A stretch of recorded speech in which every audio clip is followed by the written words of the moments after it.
James was a new engine with a shining coat of red paint. "You're a special mixed traffic engine," the Fat Controller told James. "That means you can pull either coaches or trucks." James felt very proud. Today, he was to help Edward pull coaches. You need to be careful with coaches. They don't like getting bumped. A group of boys came over to admire James. "I really am a splendid engine," and he let out a great whoosh of steam, and a shower of water fell on the Fat Controller. James thought he had better leave quickly before he got into trouble, so he pulled away from the platform. "Slow down," puffed Edward. "You're going too fast, you're going too fast," grumbled the coaches. When James reached the next station, he shot past the platform. "The Fat Controller won't be pleased when he hears about this," his driver said. James and Edward set off again and started to climb a hill. "It's ever so steep, it's ever so steep," puffed James. At last they got to the top. James was panting so much that he got hiccups and frightened an old lady who dropped all her parcels.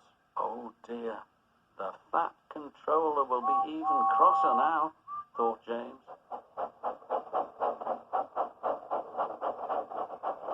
The next morning, the Fat Controller spoke to James very sternly.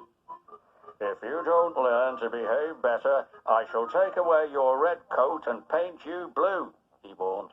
"Now run along and fetch your coaches." James felt cross.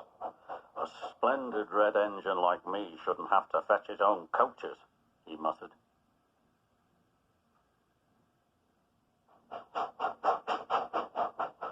"I'll show them how to pull coaches," he said to himself, and he set off at top speed. The coaches groaned and protested as they bumped along, but James wouldn't slow down. At last, the coaches had had enough. "We're going to stop! We're going to stop!" they cried, and try as he might, James found himself going slower and slower. The driver halted the train and got out. "There's a leak in the pipe," he said. "You were bumping the coaches hard enough to make a leak in anything." The guard made all the passengers get out of the train. "You, sir, please give me your bootlace," he said to one of them. "No, I shan't," said the passenger. "Well then, we shall just have to stop where we are," said the guard. So the man agreed to give his bootlace to the guard. The guard used the lace to tie a pad of newspapers round the hole to stop the leak. Now, James was able to pull the train again, but he knew he was going to be in real trouble with the Fat Controller this time.